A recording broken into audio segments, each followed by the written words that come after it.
Oh, well, thank you, Madam Chair, from the House side. Anything you would like to say? Thank you for having us, and I'm glad we get to talk about some great issues today. With that, we will start with Senate Bill 44, and if we could get just a quick overview of that bill and the House amendments and Senate amendments.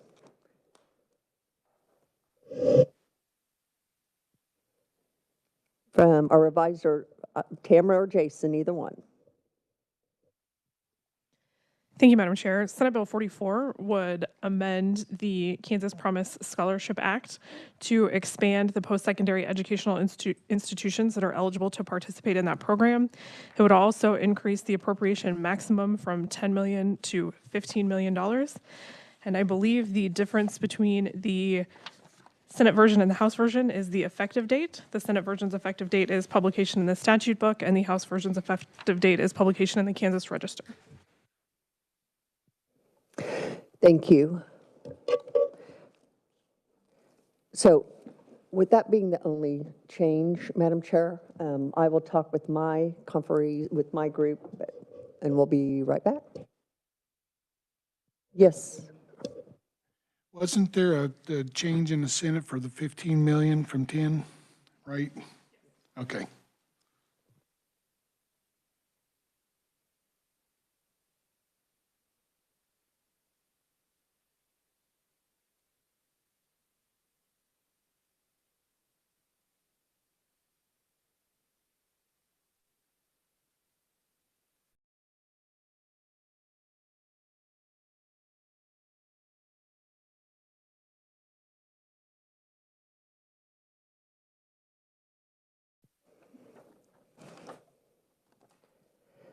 So the Senate will accept your amendment on changing the enactment date. We will agree to that.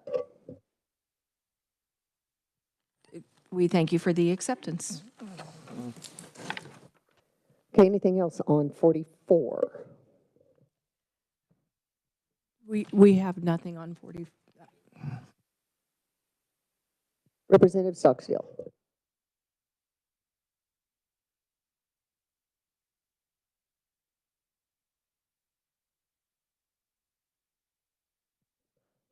I believe it does. I'm looking to the revisor, but I believe it does.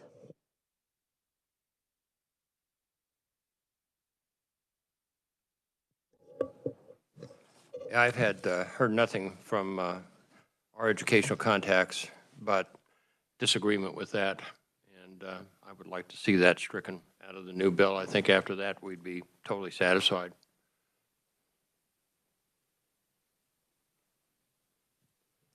You want the House to change the House position? Yeah, we'd just like whatever position it is to take the for-profit companies out of the equation. Okay, give us a moment, please.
They stay in. We maintain the position in the bill that we passed on our floor. So I believe we have agreement on 44. Correct. Correct. Senator Sykes. Thank you, Madam Chair. Just a question, because I know there was concern on the House side that I've heard about this opening up the door for any nonprofit to take advantage of these. And I believe there is language in there for Title IV, but with some of the changes at the federal level, can we get maybe a confirmation of who this is opening up for in Kansas currently if Title IV language gets stricken from the Department of Education with those federals, then does that open it up to any nonprofit university?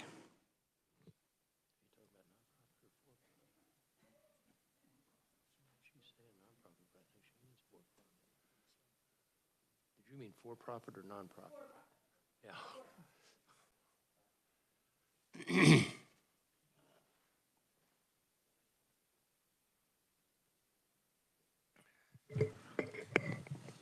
Madam Chair, members of the committee, regardless of whether or not the funding is provided under Title IV of the Higher Education Act, the language just requires the for-profit institution to be eligible to receive funding under that act. So as long as they meet whatever is the criteria to be eligible to receive funding, they would still be eligible to participate under the Promise Scholarship Program. Thank you for the clarification. So I believe we're in agreement on 44. We will move to Senate Bill 45. And if we could have just a quick overview and any amendments on both sides of that. Jason Long. Yes, Madam Chair, members of the committee. Substitute for Senate Bill 45 now, as the House passed it, adopts the alternative graduation rate calculation, and substantively, it is the same as what came out of the Senate. The language was modified so that instead of including students who had earned sufficient credits to graduate with their same cohort, the House bill excluded those students who were transferring in and had not earned sufficient credits to graduate on time with their cohort. It also still includes the exclusion of those students who were enrolled but then subsequently transferred to a non-accredited private school in Kansas or another state. Okay, and what amendments or changes were made? That was the change. The House changed the language from including students who had sufficient credits to excluding students who did not have sufficient credits. And then the Senate amended it as well. So, Tamara, if you could go over, it was originally a virtual school graduation rate calculation bill, and if you can go over what the Senate did, please. Thank you, Madam Chair. Yes, as introduced, Senate Bill 45 did provide an alternative calculation for graduation rates specific to virtual schools. Then the Senate passed substitute for Senate Bill 45 that then applied that alternative calculation rate to all schools. Okay, thank you for the overview. Madam Chair, do you have any questions at this point? I have no questions. Okay, I am, upon further reflection on this bill, I do have some concerns with logistically how this works. For example, I don't know that it's clear, and I've spoken with the revisers about this, the way it's worded, if a student were to come into a school or school district between their 8th grade and freshman year, and they then became credit deficient during their high school, that there's question in my mind whether that district would have to count that student in their graduation rate or not. I believe they could count them if they graduate on time with their cohort, but would not necessarily have to count them if they did not. And that's concerning to me because I don't know that that's an accurate reflection of how we want to capture that data. So I just want to get clarification on that. I know that the Senate and House both included language to that effect. But upon further reflection, I want to know exactly in that scenario when it says you come to a school or district after your 8th grade. So does that exclude any student who was not in a school or district in that school district prior to becoming a freshman?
Okay, so just for clarity, I'm going to have the reviser, because I've been asking this question because it was very cloudy in my mind, and so I finally went to the reviser, and so I want the reviser to explain my concern, as was just set up here at the sidebar. Madam Chair, members of the committee, I believe the concern expressed is a student transferring into a new school district after completing 8th grade, but prior to beginning 9th grade. And then that student proceeds to that district and does not earn sufficient credits to be expected to graduate in the same year as the student's cohort. Under this language, I believe that student would be excluded from the graduation rate calculation for that district for accreditation purposes.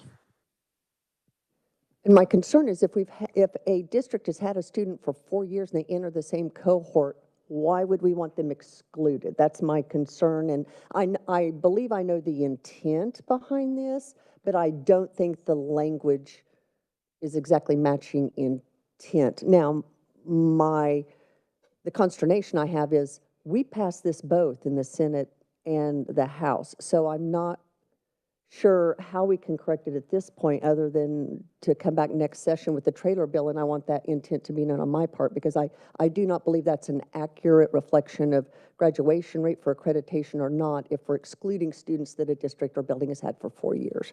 So, Representative Estes. Do you feel like both sets of languages do that? I believe so. I believe that both the version that came over from the Senate and the House language does do that same thing, which is a concern.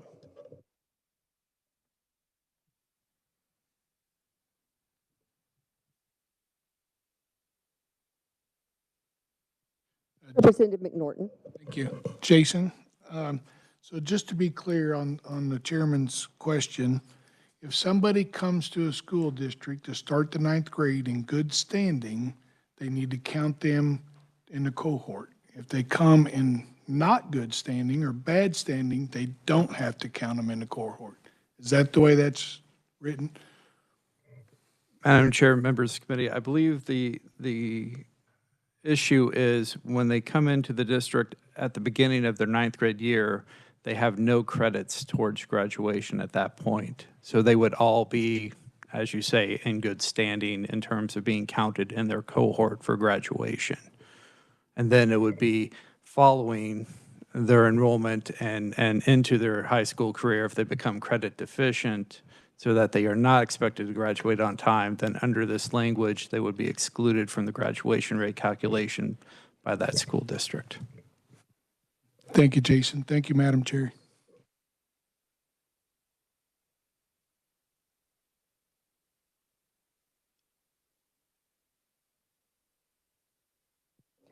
Give us just a moment. We're trying to figure out where each chamber is on this.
Okay, so, Madam Chair, I think what the Senate is comfortable with at this point that will, I believe, capture the intent is to go back to the Senate version.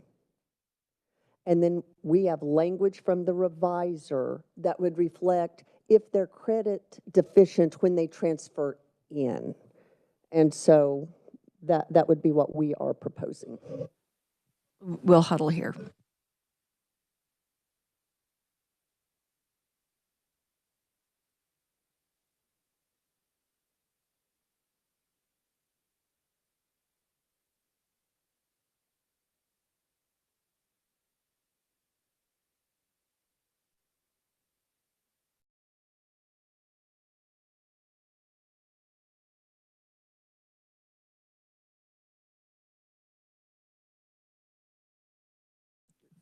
We accept the Senate offer. I will have the reviser go over the language that would then clarify that will be reflected. So, Jason or Tamara? Yes, Madam Chair, members of the committee. So the language would reflect that the new graduation rate would be determined by only including those students enrolled in such, who had transferred into such district and had earned sufficient credits to be expected to graduate in the same school year as such students cohort at the time that they transferred into such school or school district, and excluding those students who were enrolled in such school but subsequently transferred to a non-accredited private school in Kansas or another state. We concur. Okay, good. Anything else? We also agree to that. So anything else on Senate Bill 45? No. Okay, moving on. Senate Bill 50, quick overview and any changes that were made.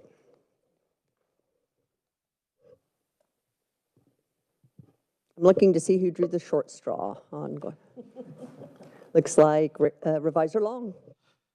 Yes, Madam Chair, members of the committee, Senate Bill 50 is was the bill to create uniform provisions with respect to interest rates and the accrual date for repayment obligations on scholarships that are administered by the Kansas Board of Regents. The Senate position was to establish a uniform interest rate of 5% for such financial aid repayment obligations and a uniform accrual date of when that repayment obligation commenced. It also authorized the Board of Regents to charge administrative fees and recover costs of collections on outstanding obligations. The House amended the bill to establish a uniform interest rate that's equal to the Federal Plus program rate at the time the financial aid agreement was entered into by the student. All other provisions of the bill, they left unchanged. Thank you. Give us a moment to discuss.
Thank you for letting us discuss. Madam Chair, we propose staying at the 5%. It's consistent. It won't fluctuate. I know that currently the rate would be 9%. We want to help with student debt as much as possible, and it just provides consistency. So we would propose staying with the 5%. We discussed while you were discussing it, it was very important to our committee. They felt that 5 was too low. It's cheaper than student loans, and the 14% that most of those are currently at are too high. And the Fed Plus is right now 9.08 or 9.8, and they felt like that was compromised to meet in the middle.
In discussing it further, the Senate feels very strongly about 5%, and one reason is there's a nursing scholarship that the legislature approved at 5%, and so this would be consistent with that, so that the rate would be the same for the nursing scholarship versus these scholarships. So we propose staying at the 5%.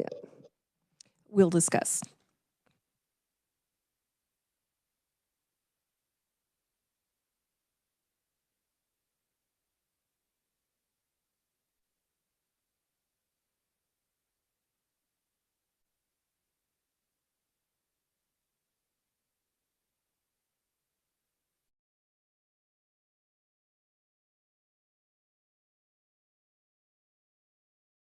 Madam Chair, one of our members has a question, if we may. Certainly, Representative McNorton. Thank you. So if you want to lock a rate in at 5%, is that something we're going to have to look at every year to adjust it to the market? My thought would be, if that's the will of the body, I don't know that it would necessitate every year, but if that rate were to get too far out of line with other things, then I think we'd have to look at the nursing scholarship 5% that we locked in. I don't know that it's fair to say 5% for one scholarship and not for another. So we have other scholarships right now that are set up on the Fed Plus program. So in your proposal, do we need to go change all those? Because right now we have both.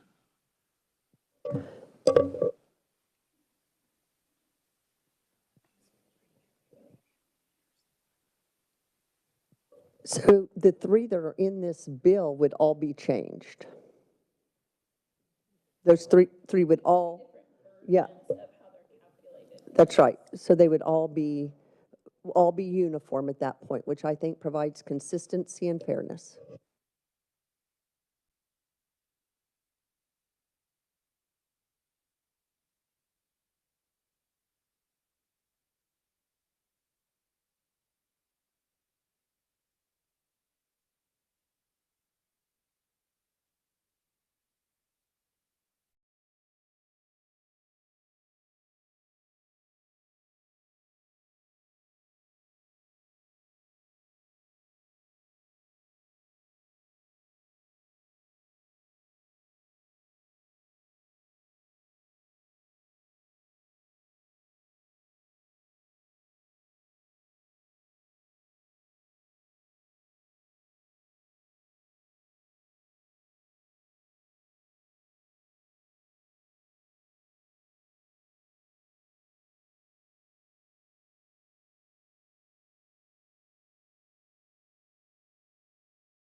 The House will take the Senate position. Thank you. We appreciate that. And with that, the Senate is back in caucus, and we do all need to be in that and on the floor at 2. Is there a time that we could come back? I'm not sure the House schedule. We have calendar at 2, but I think we could continue to make some process, and because it's only 1:30. We have caucus right now. Oh, right now. I'm sorry. Yeah, yes, I'm sorry. We do have caucus right now. No, we're on the floor at 2. We'll, as soon as we go in at 2, and as soon as we're free, we'll get back to work here. Should we do upon adjournment of the second chamber? Yes. Plan on meeting here back upon adjournment of the second chamber. And we can recess. I'm sorry, recess. Okay, with that, we are on recess until after adjournment of the recess of the second chamber.